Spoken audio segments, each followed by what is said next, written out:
Bonjour, enfin plutôt bonsoir, puisque pour moi il est 21h36, nous sommes le dimanche 18 juin 2023, il est écoutez 6h, 7h moins 20 pour vous en France, en ce lundi matin déjà pour vous. Bah, comme je vous l'ai mis sur l'étiquette, voilà, donc c'est la fête, tout va bien. On vient de se faire quasiment plus 7% en l'espace de 4 à 5 semaines de montée ininterrompue sur le S&P 500. Faut-il pour autant s'en réjouir? Alors, écoutez, je ne sais pas. Alors, je vais reprendre un peu ce que je vous ai dit il y a une quinzaine de jours maintenant. Le marché est clairement tiré par, en gros, les 10-12 valeurs grand maximum. Je pense pas qu'on puisse appeler aujourd'hui le S&P 500 le S&P 500, mais on devrait plutôt le rebaptiser le S&P 10, puisque ce ne sont que quelques valeurs technologiques, notamment liées à l'IA. On est dans une bulle en ce moment, et toutes les bulles ont une tendance à éclater à un moment donné, il faut juste savoir quand. Mais aujourd'hui, je pense que le S&P 500 ne porte plus vraiment très bien son nom. Alors, ce que je voulais vous montrer, c'était ceci. Donc, Hop, je vais ouvrir ça. Voilà, donc c'est une publication de Charles de Ripper. Bon, vous savez très bien que j'ai été auteur sur Objectif Echo, donc je connais très bien Charles, on discute assez souvent, etc. Et là, donc il avait mis un post important, notamment sur Nvidia, puisque là on est sur 200 de P/E ratio, qui est un délire complet. On était à moins de 50, on était autour des 35-40 fin 2022. Et là, on est sur 200 de P/E ratio, qui est un délire pas possible. Aujourd'hui, sur le S&P 500, donc avec une hausse de 14%, 1,3% donc de la hausse est obtenue par 490 valeurs, et 12,7% des gains sont réalisés par 10 titres comme Nvidia, Amazon, Facebook, etc. Donc, est-ce qu'on peut toujours appeler le S&P 500? Écoutez, moi, ça me paraît un peu galvaudé comme terme, puisque quand on voit que 95% de la performance est fait par 10 valeurs sur 500, est-ce que vraiment cet indicateur a encore tout son sens? Je ne pense pas. Je voulais également vous montrer donc, cette publication que j'ai trouvée notamment sur Facebook. Donc là, ici, c'est le nombre record de calls qui ont été achetés par les investisseurs. Alors, je dirais les investisseurs, peut-être ce qu'on appelle les retail, donc les gens comme nous, et puis également donc les institutionnels. Et vous voyez que là, on est en train de battre un record, un plus haut historique concernant les achats de calls, ce qui veut dire que aujourd'hui, les personnes qui achètent des calls pensent que les cours vont encore monter. Alors maintenant, je n'ai pas la répartition de ces calls. Est-ce que ces calls sont mis justement sur ces 10 fameuses valeurs qui poussent le marché? Je ne pense pas qu'aujourd'hui on achète des calls sur des valeurs qui font 2, 3, 4% de hausse, mais par contre que sur des valeurs qui font 50, 100, 200% de hausse en l'espace de quelques mois. Là, effectivement, vous démultipliez votre gain avec les options, puisque vous avez un effet de levier naturel avec les options. Donc je pense que là, à mon avis, il doit y avoir un gros paquet. Il suffit d'aller voir la chaîne d'options des 10 plus grosses boîtes, et puis on regarde l'open interest, voir un peu le nombre de contrats. Mais je pense que si on s'amusait à aller repérer le nombre de contrats justement sur ces 10 plus grosses boîtes, je pense qu'on serait assez impressionné par le nombre de calls. Donc je pense que là, voilà, il y a une bulle en ce moment qui se crée. Il y a des valeurs qui explosent à la hausse. Et qu'est-ce qu'on fait pour profiter de cette hausse en démultipliant les gains avec l'effet de levier naturel des options? On achète des calls. Et je pense qu'aujourd'hui, bon nombre de ce record de calls doit être fait sur 10-15 boîtes, grand maximum. À titre personnel, je ne suis pas sur des calls. Alors, je l'étais sur Intel. Alors ça, je reviendrai dessus, puisque d'ici une dizaine de jours, à la fin du mois de juin, je vous ferai, comme tous les ans, depuis 2 ans, ça sera la deuxième année, je vous ferai un bilan complet du premier semestre avec Track Record, sur Interactive Brokers. Donc, je vous mettrai tout ça, transparence oblige, pour vous montrer. Alors je peux déjà vous dire qu'on est en dessous de la performance du S&P 500. On est à 15% aujourd'hui sur S&P 500. On doit être autour des 10 sur le portefeuille option, donc de la bourse en stress. Alors c'est tout à fait logique, puisque ça fait maintenant quasiment 3 mois qu'on n'a pas pris de position, notamment dû au VIX. Nous sommes des vendeurs de volatilité, la volatilité est basse, on ne prend pas de position. Mais malgré le fait qu'on n'ait pas pris de position pendant la moitié du temps de trading, on est quand même à 10% de gain, donc plutôt une très belle performance. Je suis assez content. Et puis, on aurait pu améliorer cette performance, notamment avec Intel, puisque Intel faisait partie des sociétés qui avaient été délaissées au niveau des semi-conducteurs. Et j'avais identifié que normalement, quand des valeurs sont délaissées comme ça, les investisseurs reviennent dessus. Donc j'étais rentré sur un achat de call. La valeur a reperdu 5 ou 6% 2 jours après. J'étais revenu à zéro sur mon achat de call. Bon, j'ai cru à un retournement à la baisse, voilà, je me suis fait un peu piéger, donc j'ai revendu mon call quasiment au prix où je l'avais acheté, donc j'ai gagné 2-3 $. Et dès le lendemain, la valeur a explosé à la hausse, donc là je suis à quasiment moins 700, moins 800 dollars de gains non perçus que j'ai laissé partir sur le marché. Mais j'étais en position au bon moment, sauf que je me suis fait piéger par mes émotions et je suis sorti de position. C'est un peu dommage puisque là les 800 dollars aurait permis d'augmenter la performance du portefeuille, mais j'aurai l'occasion d'y revenir complètement donc à la fin du mois pour vous proposer donc le bilan du premier semestre sur le portefeuille option de la bourse en stress. Voilà, donc j'en ai terminé pour ça. Donc au niveau du S&P 500, voilà, 15% depuis le début de l'année, 7% en l'espace de 4 semaines, tout va bien. On est tiré par 10 sociétés, je ne vais pas vous répéter ce que je viens de vous dire, mais vous voyez que voilà. Est-ce que pour autant on peut se satisfaire de cette performance? Moi je trouve que cette performance est complètement galvaudée quand vous avez que 10% des boîtes qui complètent un indice de 500 boîtes. Ça c'est mon avis personnel. Je pense que je vais commencer à regarder des... Alors j'étais rentré sur un achat de put sur le SPY, qui est un ETF sur le SPX. Je suis en perte pour l'instant de 40%. Mais bon, j'ai acheté assez long terme, je crois, non, sur septembre. Pour l'instant, je suis en perte, mais bon, j'ai encore 3 mois pour avoir raison. Et on verra si j'ai raison. Mais je pense que si c'est ça, je roulerai ma position pour revendre un put sur SPY un peu plus long terme et peut-être un peu plus bas. Enfin, je veux voir un petit peu. Enfin, de toute façon, je tiendrai au courant les gens sur le Discord, puisque sachez que je poste tous mes trades en direct sur le Discord, qu'ils soient gagnants ou perdants. On n'a pas beaucoup de perdants, on a beaucoup de gagnants, mais celui-ci fait partie des perdants. Donc peut-être que je roulerai la position. Je vais relaisser, à mon avis, remonter le marché. Là, on parle beaucoup au niveau des banques. Il y a eu des estimations, enfin des targets, des objectifs, excusez-moi, autour des 4005. On est à 4409. Ça fait à peu près, on va dire, allez, si on prend ici une zone, je vais vous la dessiner ici. Voilà, on a une zone ici, ligne de tendance, support, résistance autour des 4539. On est à 4409, c'est-à-dire qu'il faut une centaine de points pour aller chercher cette zone des 4500, 4550. Bon, on vient de se prendre une centaine de points en l'espace d'une semaine. On peut très bien la semaine prochaine aller chercher ici les 4500, voire d'ici 2 semaines. Et je pense que sur ce niveau des 4550, 4600, il faudra commencer à être prudent. On sera également en plus ici en haut d'un canal haussier, vous voyez ici, voilà, donc on aura une résistance naturelle qui va se mettre en place. Maintenant, les indicateurs ici sont bien orientés à la hausse. Bon, on est clairement sur un balayage haussier, la 10, la 50, la 200 et donc le cours au-dessus de tout ça. Donc on est clairement sur un balayage haussier. De toute façon, quand vous avez 15% de hausse sur un indice comme celui-ci, vous êtes obligatoirement en balayage haussier. Maintenant, ce que je voudrais vous faire remarquer, c'est qu'au niveau des Momentum RSI MACD, on commence à arriver dans des zones de surachat. Et vous pourrez regarder historiquement, quand nous arrivons sur des zones de surachat, il y a toujours une prise de bénéfice. Alors après, est-ce qu'elle sera de 3%, 5%, 10%, 15%? Je n'en sais rien. Mais ce sera peut-être le bon moment pour commencer à mettre quelques... peut-être vente à découvert si vous ne faites pas d'options, ou faire des achats d'options put. En plus, le VIX est relativement bas. Donc c'est peut-être le bon moyen d'aller chercher un petit peu de gain lorsque le marché se retournera. Alors le QQQ, bien sûr, lui mène la danse, plus 40% depuis le début de l'année. On est sur quasiment 1, 2, 3, 8 semaines de hausse ininterrompue.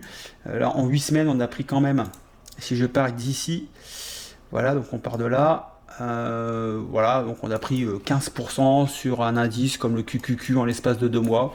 Tout va bien, je dirais c'est la fête du slip, pardonnez-moi l'expression, mais on en est là aujourd'hui. On est ici sur une zone, pareil, je vais vous la dessiner en direct live. Donc, on est sur une zone ici, vous voyez, donc de résistance, support, résistance. Ici, vous voyez, c'est un point quand même ici au niveau des 365, 370. On est pile poil dessus. Bon, ici on a une autre ligne de tendance ici autour des 379, donc je pense qu'il y a encore un petit un petit peu de grain à aller chercher ici. On serait à peu près sur les mêmes niveaux, vous voyez ici sur le S&P 500. Donc je pense qu'il y a encore un petit peu de hausse. Pour l'instant, je pense que les institutionnels n'ont pas envie de faire baisser le marché. Donc là, voilà, on fait monter le marché, on appelle tout le monde. Là, il y a un genre de FOMO qui se crée également. Donc là, voilà, le marché monte, on a peur de louper la hausse, on rentre. Et c'est à ce moment-là où ils vont vous plumer. Voilà, donc je préfère passer un petit peu à côté de la hausse, après notamment 15% de hausse sur un indice. Et puis être prudent, donc tant pis, écoutez, je ne fais pas beaucoup de gains en ce moment, mais au moins j'éviterai un retournement. Peut-être que il n'y aura pas de retournement et que j'aurai perdu du temps. Écoutez, c'est pas grave, j'ai un objectif de toute façon entre 8 et 10 ans à la bourse, donc même si je loupe quelques mois de trading, ce n'est pas bien grave.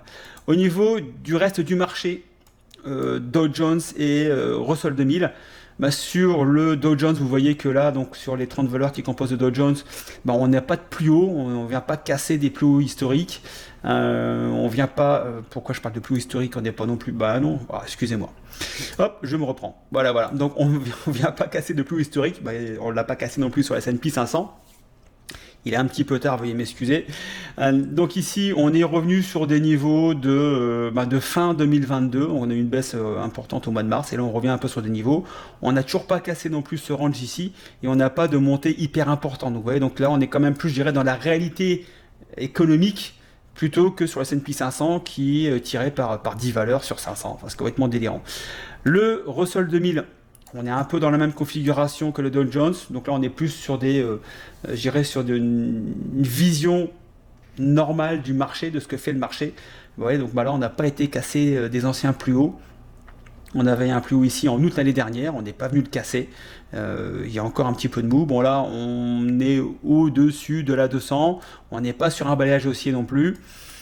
Voilà, bon, vous voyez qu'au niveau du Russell 2000 et au niveau du MACD, du RSI, on n'est pas non plus sur des survendus, sur des surachetés, excusez-moi décidément ce soir. Donc voilà, donc je pense que à titre personnel, il va falloir attendre un petit peu, voir ce que ça donne, mais je pense voilà, c'est mon sentiment personnel. Je pense qu'au niveau du marché, le marché économique n'est pas si rose que ça, et il va falloir être assez prudent. Qu'est-ce que je peux vous parler de plus? Donc on va aller faire un petit peu le tour des indices de la roue sectorielle. Donc ici le domaine du healthcare, qui s'est pas mal repris depuis 3 semaines. On est venu ici pratiquement chatouiller cette ligne de tendance support, donc de cette zone de congestion comprise entre les 142 et ici les 125. Voilà, donc quoi dire sur le SLV? Pour l'instant, j'aimerais bien dépasser ici les 135 et puis pourquoi pas 135 on dépasse et puis on essaie d'aller chercher les 142. Mais voilà, je préfère être prudent en ce moment. Je pense que vous l'avez analysé. XLP toujours dans ce range aussi. Là je vais pouvoir l'agrandir ici. On n'est toujours pas venu casser les anciens plus hauts. Voilà, on se balade dans cette zone de range entre les 68 et les 78. Bon, Consumer Staples qui jouent moyennement leur rôle de valeur défensive, c'est tout à fait logique puisqu'aujourd'hui je pense que tous les fonds sont sur les 10-15 boîtes qui poussent le marché et voilà. XLU, le domaine des utilities, phénomène important ou intéressant tout du moins. On a cette ligne de tendance ici qui a servi de support de résistance à plusieurs fois autour des 63. On y est venu... les chouiller, je vais employer ce terme, ici autour des 63,95, on n'est jamais à quelques cents près. Donc là, on est repassé au-dessus de la 200 semaines, qui est quand même une zone de support relativement intéressante. Donc voilà, c'est jamais non plus un secteur où ça fait des grosses performances. Par contre, quand le marché se retourne, c'est là où on va aller mettre un petit peu d'argent pour protéger contre des baisses relativement importantes. Donc à surveiller les utilities si jamais le marché devait repartir légèrement à la baisse. XLF, le domaine des financières. Voilà, donc alors je suis en weekly depuis tout à l'heure, j'espère que vous l'avez vu. Voilà, le W ici, c'est weekly. Voilà, je vous l'ai laissé, je vous l'ai pas dit, mais j'espère que vous avez de vous-même fait la mise au point au niveau du time frame. Donc ici, au niveau des valeurs financières, vous voyez que là, ici, fait intéressant également, on est venu prendre appui depuis quasiment le mois de mars. on est venu ici prendre appui sur la 200 semaines. Alors on l'a cassé légèrement, mais on est resté un peu autour, on n'a pas eu de percée relativement importante. Et là vous voyez qu'on est coincé entre la 200 et la 50, donc ça c'est une configuration qu'aime bien Philippe. En général il surveille ça comme le lait sur le feu. Et puis bah là, dès que ça va partir un peu à la hausse, bah, il y a peut-être moyen, au niveau des financières, d'aller voir un petit peu quelques valeurs. Donc après, bah, vous savez comment vous faites, hein, vous allez voir fidelity.com, je vous le montrerai tout à l'heure sur XLY, et vous regardez les valeurs qui composent XLF, donc les financières, et puis bah, vous trouvez des valeurs qui superforment leur indice de référence. Je vous l'ai montré des dizaines et des dizaines de fois. XLK, bon, voilà, plus 40% depuis le début de l'année. Il n'y a pas beaucoup de dessins à vous faire. Simplement, je vous fais remarquer le RSI et le MACD qui sont quand même sur des zones de surchauffe. Voilà, on est sur un plus haut historique au niveau des valeurs technologiques, puisque le plus haut historique était de 175, on est à 173,19, on est vraiment tout proche. Je pense que là on va les casser, voilà, ça va encore pousser un peu sur les technologies. Là le délire va continuer quelques temps, quelques semaines, quelques mois peut-être encore. Donc là je pense que ça va pousser. On se concentre vraiment sur quelques sociétés et puis bah là on envoie la sauce. Et voilà, donc après à vous de voir si vous voulez aller mettre de l'argent sur les technologiques. Pour moi je pense que c'est un peu tard quand on vient de prendre 40% en l'espace de 6 mois. Mais pourquoi pas, avec des stops serrés ou des choses comme ça, pourquoi pas. Les materials, fait intéressant. On est ici donc sur une ligne à l'approche ici donc de la ligne de tendance résistance. On est sur un balayage haussier, vous voyez donc la 200, la 50 et la 10 semaines, donc le prix est au-dessus. Il serait intéressant de voir le comportement autour des 83, peut-être un petit peu juste ici encore pour rentrer, mais autour des 83-84, si on doit percer avec un petit peu de vigueur, pourquoi pas aller voir des valeurs du côté des materials. XLY, on avait une zone de range qu'on a explosé il y a 3 semaines. Donc là on a cassé, mais très franchement, la 200 semaines. Et écoutez, pour l'instant ça pousse. Alors je vous avais dit pendant des mois et des mois que c'était pas une valeur que je regardais. Mais bon là, à un moment donné, quand ça part à la hausse, on regarde un peu ce qui se passe. Alors, vous allez me dire, oui, mais comment je fais pour trouver les valeurs qui composent XLY? Je vous l'ai déjà montré, mais voilà.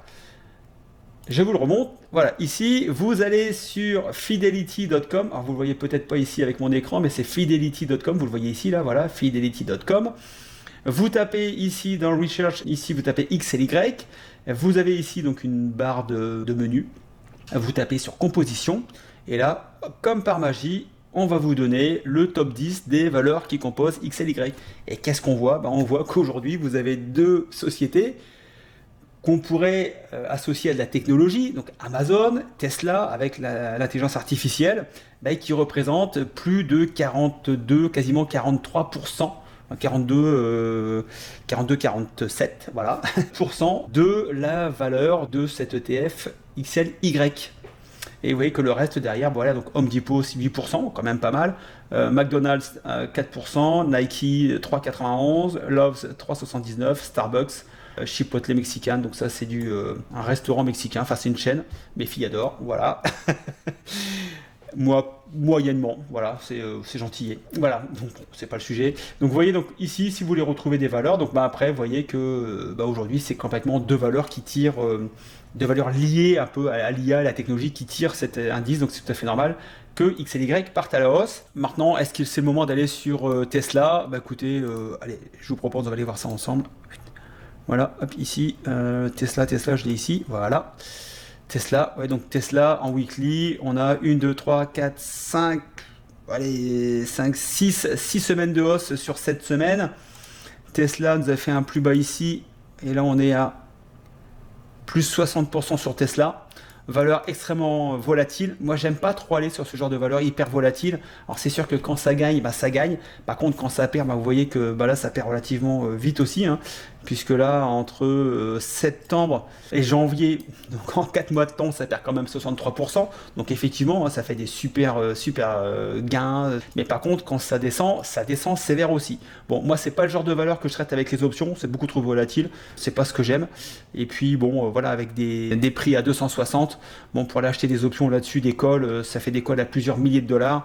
Bon, j'ai pas trop envie d'aller risquer plusieurs milliers de dollars, c'est-à-dire plusieurs mois de gains de vente de put pour aller mettre sur un call qui va se retourner à la baisse et où je vais perdre rapidement entre 500, 800, peut-être 1000 dollars. Donc c'est pas ce genre de valeur que je vais, mais bon, Si vous aimez les valeurs volatiles, bah, écoutez, je pense que Tesla pourrait faire partie des valeurs que vous pourrez suivre. Donc là, si je prends Starbucks, vous voyez, Starbucks qui faisait partie de XLY, hein, donc ici à hauteur de Starbucks à hauteur de 3,5%. Ben, vous voyez que Starbucks, voilà, hein, ça végète un peu quand même, donc c'est pas ce qui tire l'indice vers le haut. Amazon, allez, on est dessus, je vous montre. Amazon, pareil, Amazon, vous voyez. Donc là, Amazon nous fait plus 43% depuis le début de l'année. Là, on arrive sur une zone de résistance de la moyenne mobile. Est-ce que ça va servir de résistance ou est-ce qu'on va taper pour aller rechercher les plus hauts à 146, etc. Alors j'ai de l'Amazon dans mon portefeuille, mais j'ai pas grand chose, j'ai une dizaine d'actions, grand maximum, que j'avais acheté un petit bouton, donc je suis haussier, j'avais dû acheter ça ici à peu près autour des 110, donc je suis en gain sur Amazon, mais voilà, donc j'en ai pris 5 ou 8, donc vraiment une très petite part, parce que bon, ça reste de la belle boîte, ça donne pas de dividendes, mais bon, pour l'instant, voilà, si j'ai mon stop au niveau de mon prix d'achat. Si ça devait baisser, je ferai 0, mais bon, c'est pas bien grave. Pour l'instant, c'est en gain. Je repasse en weekly pour aller faire le reste de la roue sectorielle. On était sur XLF, XLK. XLK, on l'avait fait, oui. XLK, on l'avait fait. On était sur XLB, XLY, XLI. Voilà, je reprends tout doucement. XLI, le domaine industriel. Écoutez, là, on casse enfin ici la zone de congestion par le haut avec donc un débordement des 105. On est à 105,45. Il y a, à mon avis, voilà, on est assez proche des plus historiques autour des 107. Donc, voilà, on peut aller voir les valeurs. Et on va le faire en direct, comme ça, vous verrez comment ça marche. Allez, ici, j'ai tapé XLI. Hop. Ici, voilà, composition. Et là, ça va me sortir.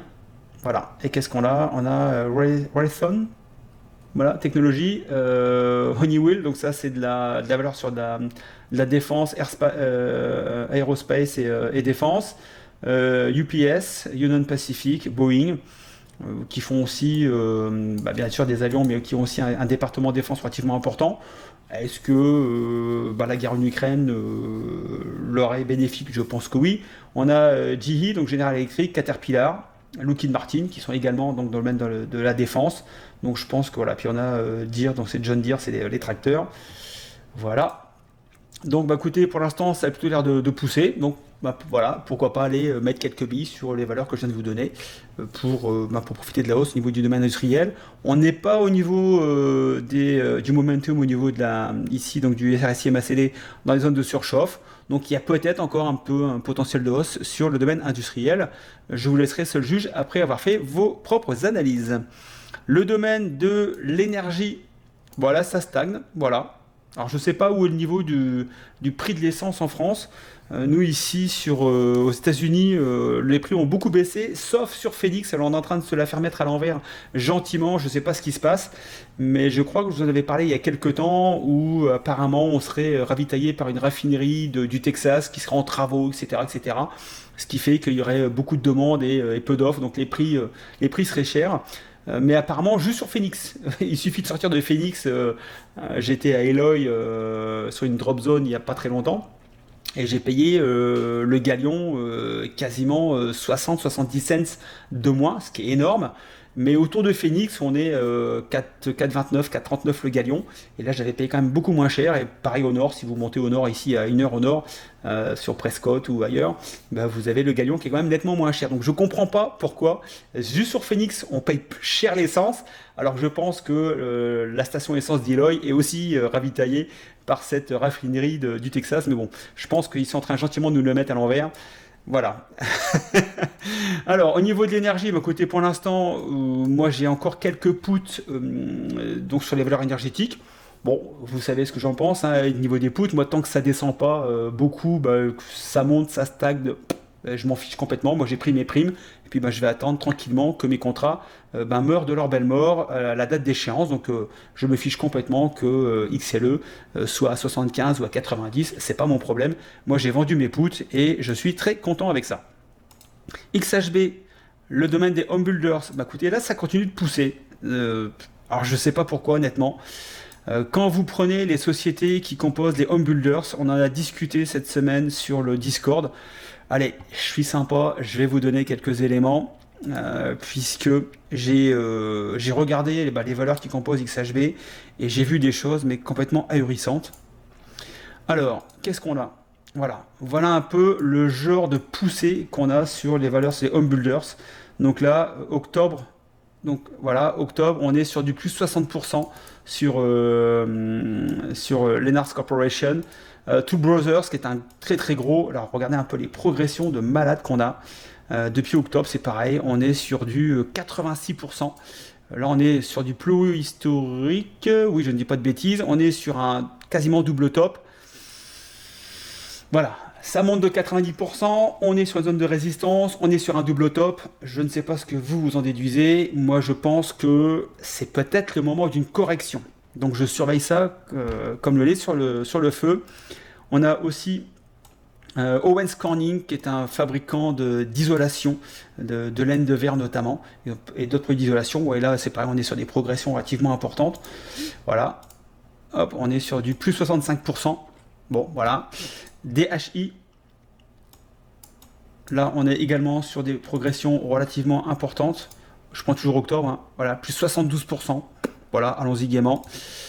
Et ici donc PHM, Pure Groups, ici, là vous voyez un peu, regardez un peu cette hausse, c'est quasiment, c'est même pas du 45 degrés, on est quasiment sur du 60 degrés. C'est du délire. Et là, c'est pareil, octobre, là je prends, on est sur du 100%. Voilà, on a doublé, on est passé de 36 à 73. C'est pas de la technologie, hein. Ça reste du domaine constructif.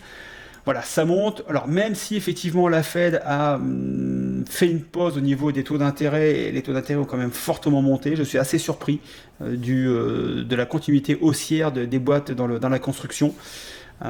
Parce que on sent les prix quand même baisser, mais apparemment je sais pas ce qui se passe, pour quelle raison, j'aimerais bien trouver la raison, mais ça continue de pousser.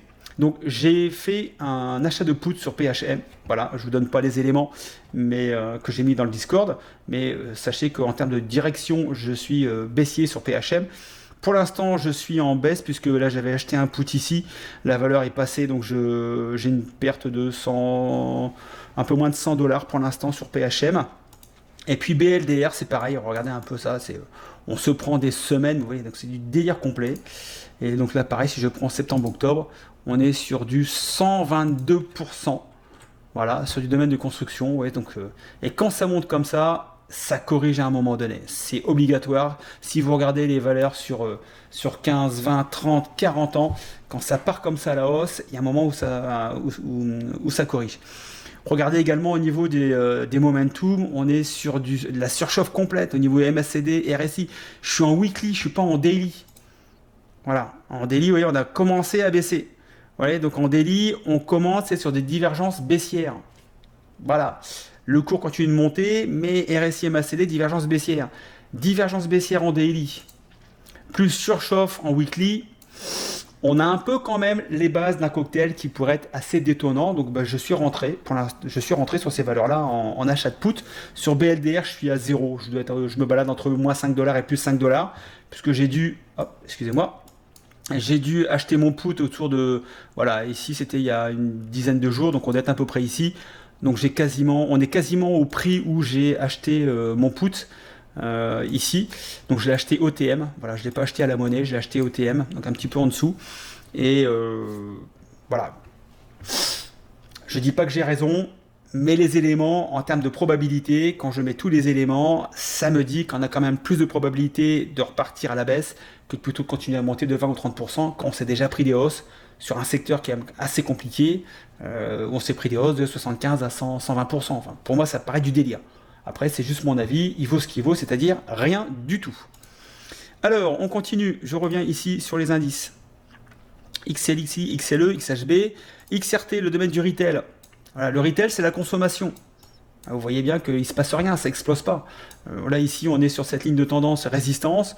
On est bloqué ici, donc là, on a une triple résistance. Regardez un peu. On a ici, donc là, il y a un refus au niveau de la 50 semaines. On a la 50 semaines, la 200 semaines et cette ligne de tendance résistance.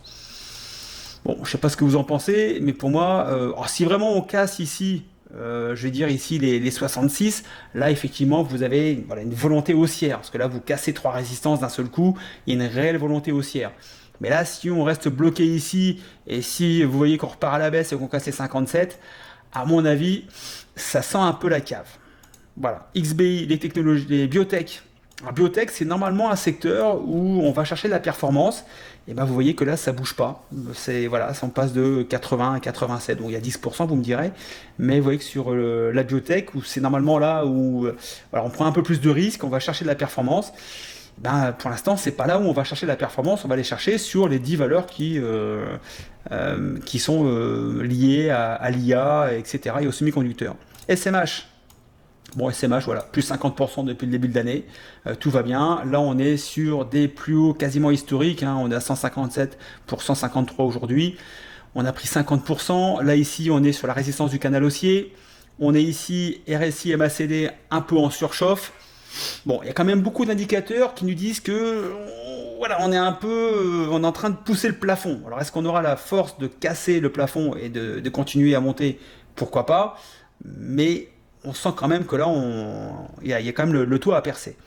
On peut aller faire un petit tour sur le nombre de sociétés qui ont leur valeur supérieure à la moyenne 200. Donc notamment pour le Nasdaq, on voit que là, on était sur 60%. Là, on est sur 77% des sociétés qui composent le Nasdaq qui ont leur prix au-dessus de leur moyenne mobile à 200 jours.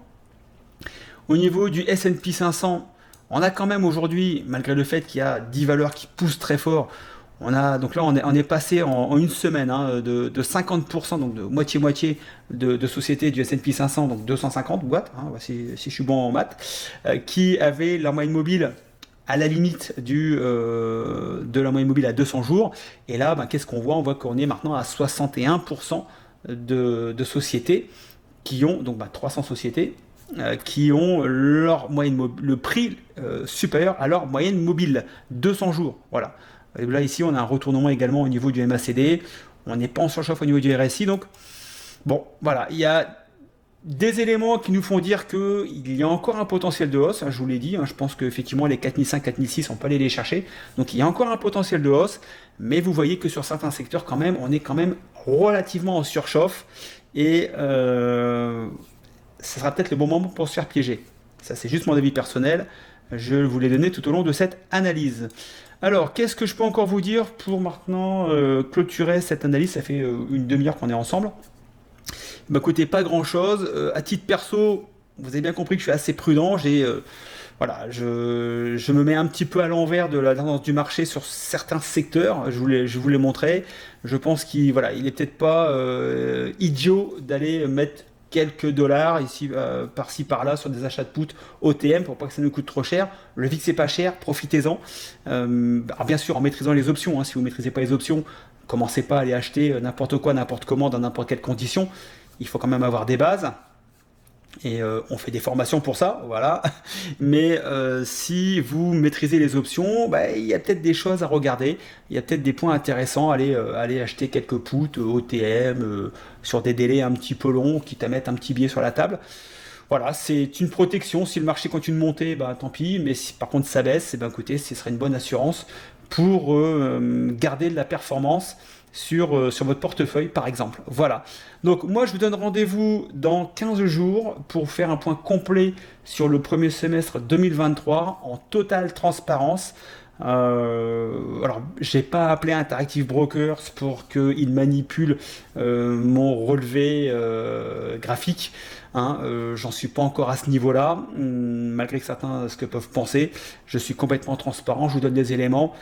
Vous voulez les croire, écoutez, tant mieux pour vous. Vous voulez pas les croire, écoutez, je vais être assez clair, c'est que vous êtes des sombres crétins. Voilà, j'ai pas d'autres mots, excusez-moi, mais à un moment donné, quand on est con, et on restera con toute sa vie. Voilà, c'était mon petit coup de gueule. Sur ce, je vous souhaite une très bonne journée. Moi, je vais en profiter. Je pense que je ferai le montage que demain matin, parce que là, il est déjà 10h, et j'en ai pour, à mon avis... 1h30 de montage, étiquette, etc. Tout, donc je pense que je vais aller faire dodo. Et puis je vous ferai le montage demain matin. Je vais me lever relativement tôt pour essayer de vous faire le montage avant d'aller bosser et de vous mettre cette vidéo disponible pour l'ouverture des marchés demain matin pour moi et aujourd'hui pour vous. Ok? Sur ce, trade safe. Ciao, bye bye.